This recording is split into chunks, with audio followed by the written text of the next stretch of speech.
Auzu billahi minash-shaytanir rajim. Bismillahir-rahmanir-rahim. Awandele ajaw musu al soma ambade nu islamade nyumalo nyal be fula na fuli ko nyuma yal bela deni awa kuri basite ndo ala kana basike ndo ha awa nu fana ya tanasitan na basisitan na ndo Allahu taala la tingero. Donc ndele vraiment mbara décision de l'état bi nkansi ka calcul bon ko nye tome ni be utiliser la kabine santa ni woron fla han kana se bila ale ko nya lama donc mara calcul bon ko ko nya bla réseaux sociaux kan parce que ba fo ko nye mo kle makara nya la ça prendra beaucoup de temps mais ba fo réseaux sociaux kan kabla awa na min sera na men kama fele ni min sera utiliser la di se ka utiliser parce que aka ko le nya ndema kan ne ma demande han sini nya ka mabla de wonde no ambe karanala. Donc alba ma fele ali al den makara nyala anye bitile mendo tile nyumate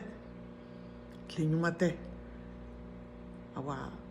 ala man kandara kan haminu yara kan ba kondo filikuna kondo filida bela denindo. Donc nyole do partager la ni akasia mente sa beke la kelendi mais adamena me ni somada jona ni na nye 3h du matin 2h du matin de routine suba d'Utala 2h du matin. Donc, pour nous donner un vocabulaire, ça m'a de mal dans ma fille qu'à utiliser. Kanyi, il bat que ton iluka, il bat que ala ton iluka, était malo, était condofili, était ila. Condofili bis recoro, il y a ben Allahu Ta'ala ma solution na to kofa, te presse là. Allah akbar awa Allah akbar akako siamani nyande umusuma Allah akbar. Donc ñu duli folal ñeting fingbelenete alal da jaka kafu altaluka talo beka dulo me mbaram mirile ni bela mara saya soniri ba ni bela mara ikono iba sa ina bediwa. Donc il va partager namin ka a utiliser outil d'atonoye ole kaf sambela denima juya ko ni mani ile ala trañu mala doro kay ala trañu mala ni denu ye ani baden de islam de ñol bela deni nafa ole la dunya ni arkiyama. Donc adamina leni wole ye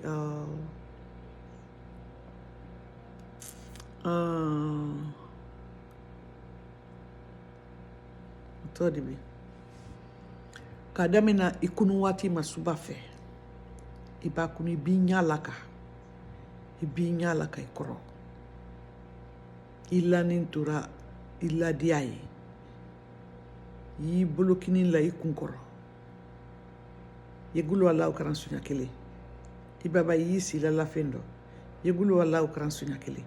ibaba yi wuli yi lo yoro kele yegulu wala ukran sunya kele yala matara alama Allahu Ta'ala itele heradi makadini deni baden den islam adeni wal bela deni yala matra yamato yala matra kosabe ilo dia kele muroi ibaba idiwa nyankono eba do nyankono ila toilette luke abase saligi tama e paban saligi fanani tala awa iri bolo kelensi ala nya bolo kini ida fo ko ya gadri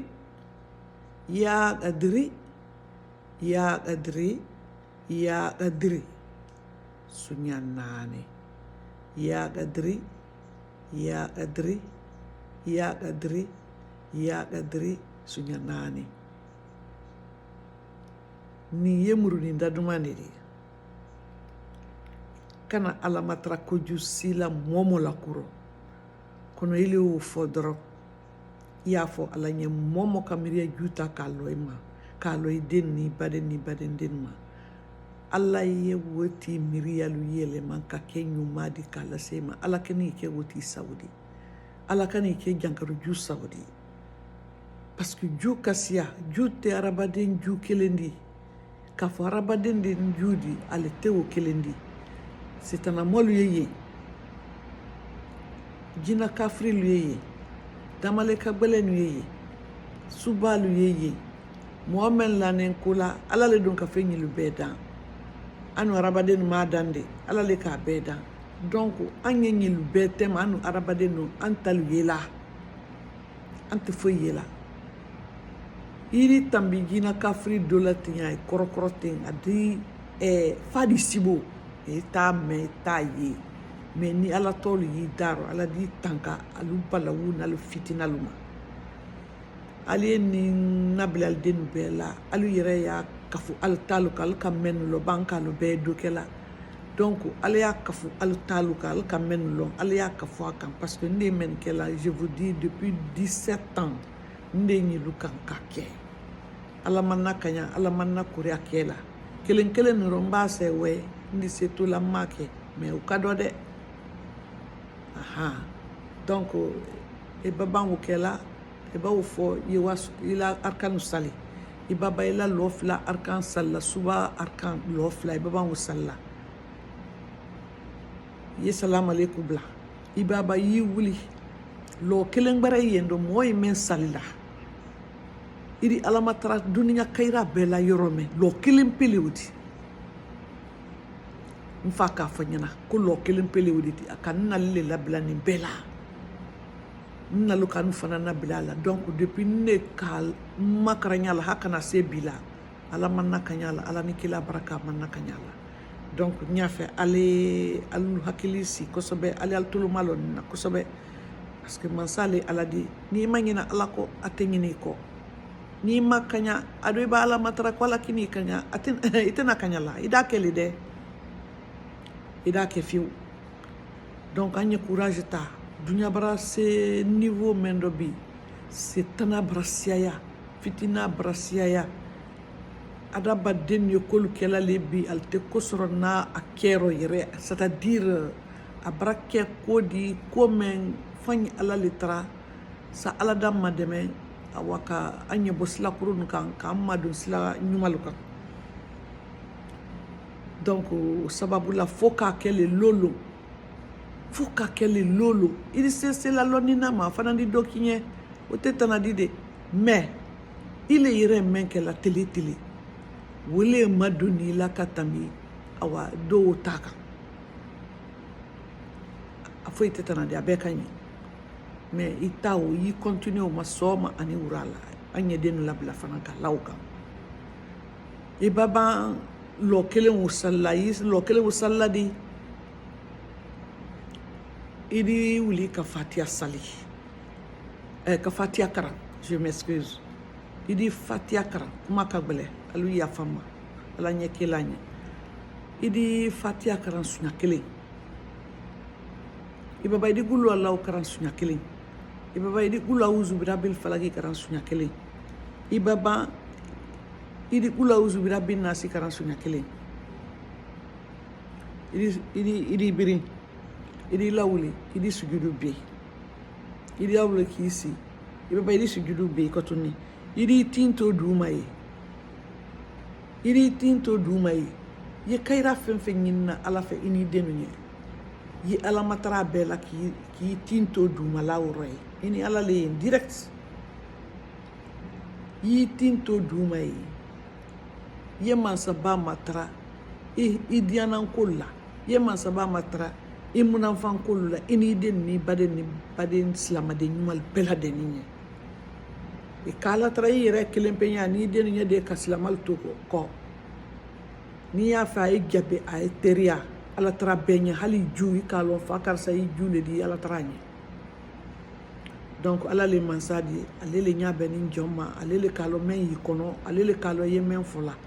kona tanale koju di de ka koju c'est-à-dire iba ala matra koju la nya fe fakar sale njudi nya fe ya kete ya boten o te fola o te kela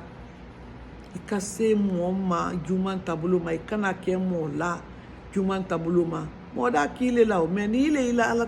tolukan ila sabia yibulo halima kondofili man sale ala diwa parane de fembela katala ka dunya da mo makoke mo la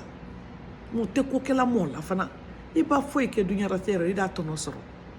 akera nyuma de akera jumandi me kana jumande matraka la sey mo nyoma de tana wulidi ile wayla ala trama doro inyuma wani ke yire nye ya ngani ke ni denu ye ni baden den islam de nyumal bela denu yisi yo ko mafale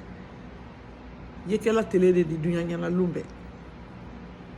donc din sera yorondo nyeda suba fela tawro yoronda kasia menda abla étape par étape donc nin sera ye awa ndi danya nimblara momena woti ya fama ala ni kilanye ka ya fama muso yanye lo ka fo nka kulo ma kulo mpana ni kanin besoro na nin fa ni mo grelle la donc sanyiri ka janya kela nko donc saya sonde di awa